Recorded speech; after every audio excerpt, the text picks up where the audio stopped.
the summer of 2006, I retired from my position as assistant principal at Duluth Middle School.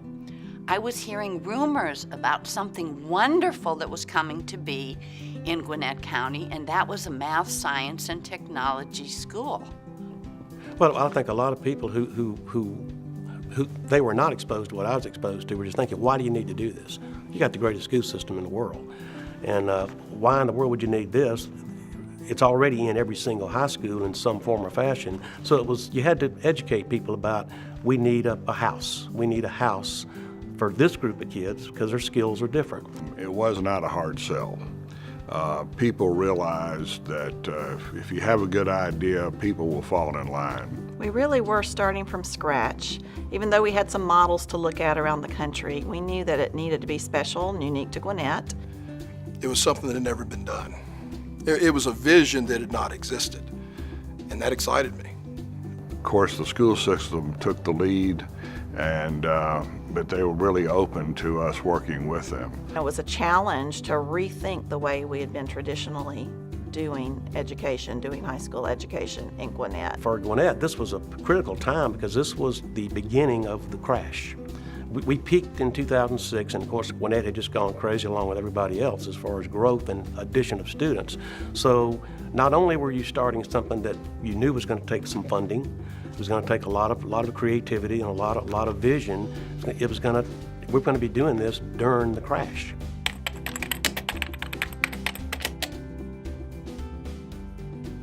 In 8th grade, a few of us began to receive these black folders.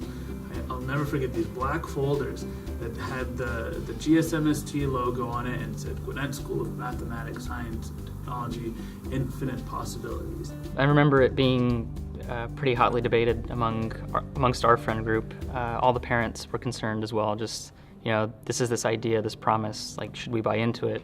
And should we go? We also needed to make sure that our parents understood the value of potentially plucking their child from their community school, because we have a great sense of pride in our community schools in Gwinnett, and that's an awesome thing. And I remember as a parent having meetings with parents who were just, questioning, is this a wise thing? Because a Brookwood High School or Duluth High School or Peachtree Ridge High School, well-known entity, great high schools in Gwinnett County. Why would I want to put my kid in a school that the curriculum isn't even well understood and with this untested, unproven kind of concept? And what's with this internship thing? What value is it going to have? And in the end, we decided to. I think it was because we believed in sort of what the school stood for and the academic rigor and the advanced accelerated track. Before we took in the first student, a lot of planning had gone into place to set up what our strategies would be. We wanted them to have an accelerated pace of study so that they could have some additional opportunities that they wouldn't have in other high schools and other high school programs. We also wanted to make sure that they had access to and experience and exposure with practitioners in the field. I think it's all about giving kids context, so I think that the thing everybody struggles with is when you're taking a class, what does it all mean?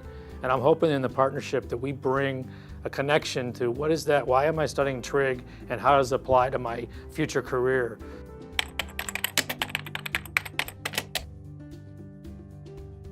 I was able to hire every staff member. So that first year, I was personally involved with every single staff member on that staff. When you have that, you have the ability to create an environment and a culture that's a team culture. For the faculty who built the curriculum, the lesson plans, the integration, it was endless hours. There wasn't much sleep involved. And they were creative people. They had a vision of what integration would really look like. They had a passion for their content area, and they just functioned so beautifully together and built a wonderful, wonderful school. Everybody felt like they were on this journey together, and that small opening in a really close location let everybody know that we all wanted that one goal. And that one goal was to create an environment where students were going to outperform their predictors regardless of what their background was. everybody did everything because there weren't that many staff members. So when Dr. Matthews was like, hey, I really think we should have fancy tablecloths with our crest on them. Hey, Molly, why don't you figure out how to do that? I was like, sure. You know, that part of their contract that says other duties and responsibilities as assigned. I feel like anyone who works at GSMST, that's the most important part of your contract, because your job is not going to be what has been billed to you or just what it is on paper. Your job is to do whatever it takes to make the vision come to reality. And that's really what it was like those first few years. Building 100, I could see every colleague, every faculty member, every day, between every class, by just stepping out in the hall. And so that close proximity allowed us multiple opportunities throughout the day to exchange information, to collaborate, even if it's just for a few seconds, talking about what's happening in our classes. I think the main thing that's caused us to be quite a success is that we put a lot of rigor in what we're doing here. We set very high expectations. We brought in excellent teachers. Well, if you start out like that and you follow through with that, it's one thing to say it, but it's another thing to make it happen. Can I try this out? Can we do this? Can we see if this is going to work? And if it didn't work, it was fine. I mean, I think it was good to know you can fail at some things that you try, but go ahead and try them. I think it was nice to be in an environment where I was always able to try anything new that I wanted to try to see if it would work. This is a really, really good place to work. You get to work with fantastic and talented and engaged students. And so it's a tremendous place to be as an employee and an educator. I think one of the things that GSMST did really well for me was to prepare me academically, specifically the internship program. So for my senior capstone, I interned at Emory University, and I'm currently working in that same lab right now.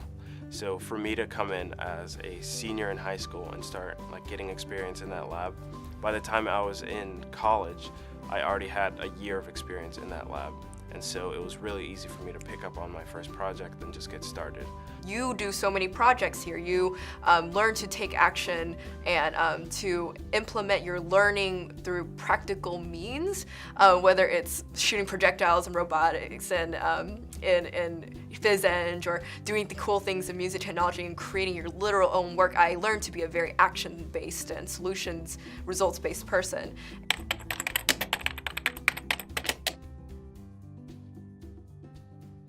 I would, if I were a betting person, I would bet on the future of all of these kids as being kids we're going to be seeing down in the future as the discoverers of a lot of things coming out of the field of science, whether it's in clinical medicine, in basic research. They really, all of them, have, I think, a fire in their belly now for this. When you see these kids and then you think about our graduate students and postdoctoral fellows, these kids are on that kind of level. Both in terms of the kind of knowledge they developed here, but more importantly in terms of the desire for science. I guess it's that old cliche, anything's possible. Because more than 10 years ago, when the school system doing so well, I think, like I said before, a lot of people would have said, why do you need this? So I think to me, what it's taught me, and I would tell other students, is nobody dreamed this was possible 15 years ago, that you would have this kind of success in a building and this kind of commitment.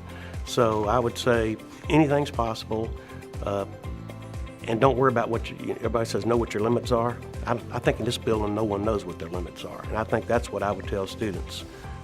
Strive for the top, and don't stop. Be the best that you can be. Believe in yourself. Be a good person. Be good to yourself and be good to others. And it's not all about achievement. It's about who you are as well as who you become. Well, I would tell you to always try to reach a little bit, to strive and reach, just stretch beyond your reach, because you might surprise yourself and actually make it. And then when you sort of say, oh, that was easier than I thought, you really then have grown. You've stretched your mind, you've stretched your capabilities, and you've stretched, as an individual. And whether we are ranked first or 21st doesn't really matter to me. What matters is what effect are we having on changing the lives of individual students, and the feedback that we get from them when they're in college, when they're in graduate school, or when they come back and they tell their teachers, you made all the difference for me and I would not be who I am if it were not for you. And if they can say that about our school and what our school's offered, then it's been a job well done.